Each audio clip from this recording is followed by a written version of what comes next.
plans or arrangements, what that means is that you've made a decision. You've made a decision to spend time doing something over the weekend, or you've made a decision about where you're going for your summer vacation. Perhaps you've already made reservations, purchased tickets, and so on. When we talk about our future plans and arrangements, again, decisions that we've made, and we've already started the preparations to do them, we use the present continuous to talk about those future plans. So let's go back to that question. What are you doing this weekend? In answering that question, you would use the present continuous. I'm going to the movies. I'm taking my family to the park. We're spending the weekend at the beach. If I know that you've already made decisions for your summer vacation, when I ask you about your plans, you'll say, we're going to Spain, or we're spending several days hiking in the mountains. If I'm trying to schedule something with you, for example, if I say, do you have time for a class tomorrow at 2? You might take a look at your calendar and say, no, I'm meeting with a client tomorrow at that time. As you can see in all of those examples, when we're talking about future plans or arrangements, we use the present continuous.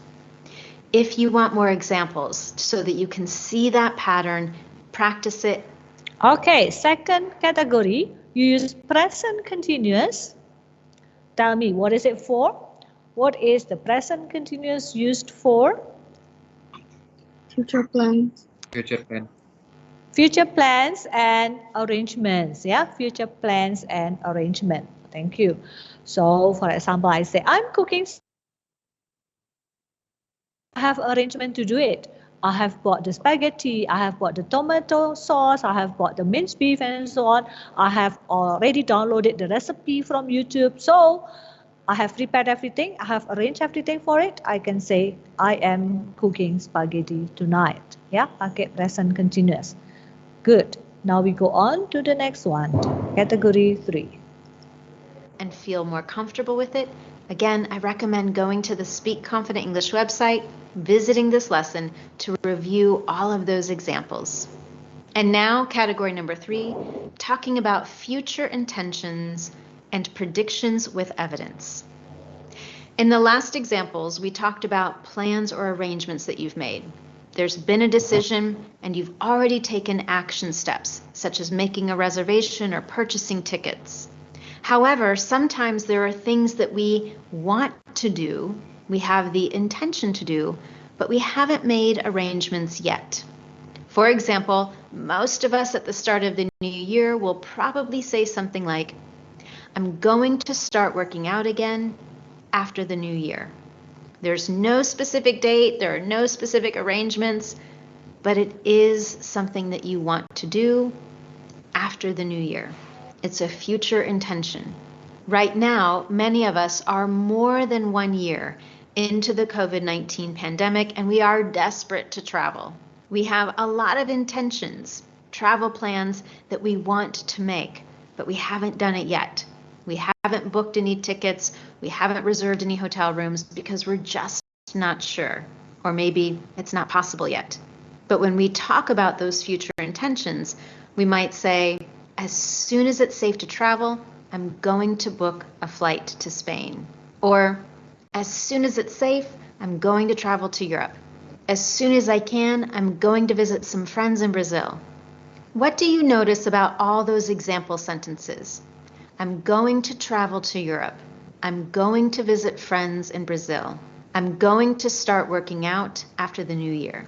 The sentence structure I'm using is going to plus the infinitive verb.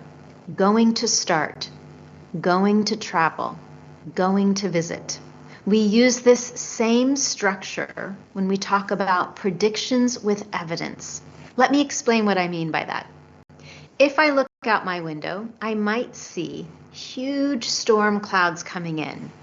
It isn't raining yet, but I can see, based on the clouds and maybe the weather forecast, that it's going to rain soon.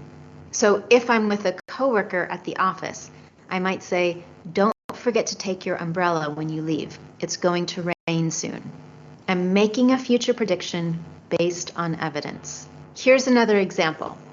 If you work in sales, you probably have sales targets for every quarter, maybe even every month. If things are going particularly well, you might make a future prediction and say, if we continue at this rate, we're definitely going to hit our sales targets before the end of the quarter. Again, you're using the current situation as evidence and making a future prediction.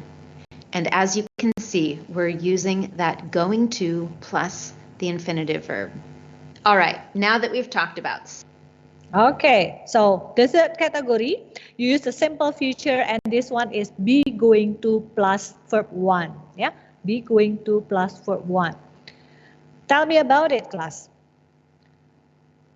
When do you use be going to plus verb 1? Yeah, hello, guys.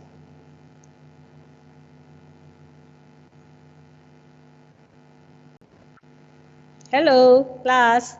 Science Yes. 3, are you there? Yeah. You use be going to plus verb 1 if you want to tell about Future with evidence. future with evidence. Oh, future with evidence? No. Prediction with evidence. Ya, prediksi. Prediksi itu berarti pasti ke depan ya. Prediction with evidence. And you use this one also if you want to talk about future intentions. Jadi kehendak melakukan sesuatu, but you haven't made any arrangement yet. Tapi kamu belum menyiapkannya atau belum belum melakukan apapun. Like for example, like this one. If I ask you, you will say, "Oh, I'm going to continue my study at ITB." Misalnya ya, I'm going to continue my study at ITB. I'm going to study engineering in ITB. But that's your intention. That's your future intention. You haven't made any arrangement for it. You haven't done any test to enter ITB. You haven't applied or filled in any form, belum ngisi formulir pendaftaran apapun, cuman baru berhenti pada keinginan saja. So it is better for you to use be going to. SMR going to plus infinitive. Okay? So this one 2 ya, 2 tadi ya. Diingat-ingat. Lalu kita jalan yang keempat, category 4. Scheduled events and timetables, where we use the present simple to talk about those future events. Plans and arrangements with the present continuous. Intentions and predictions with evidence using going to and the infinitive verb. You might be wondering, do we ever use will in English for anything related to the future? We do. This is our 4th category. In this last category, we're going to talk about predictions without evidence, immediate decisions, and factual statements. Let me give you some example questions to help illustrate that. What if I ask you, what do you think life will be like in 20 years? With that question, I'm asking you to make some kind of a future prediction, but 20 years is a really long time from now, and we really don't have enough evidence to accurately predict the future in 20 years. So we're making a prediction without evidence. So a response to that question would include will. My prediction is cars will fly and everyone will live in a glass house. It's simply my prediction based on nothing. I have no evidence of any of that. I'm just giving my thoughts. Here's another question as an example. Do you think it will rain while we're on vacation next month? A month is a really long time for a weather forecast. So again, you're going to be making some predictions without any real evidence. And now let's talk about factual statements. If someone's having a terrible day, one way to respond is to say, I'm so sorry you're having a bad day, but thankfully tomorrow the sun will rise and the day will go on. You cannot change the rising of the sun. It will happen. Time will pass. These are factual statements. And when we talk about those facts in the future, we use will. Here's another example. Imagine that you're going to a conference where you had to purchase a ticket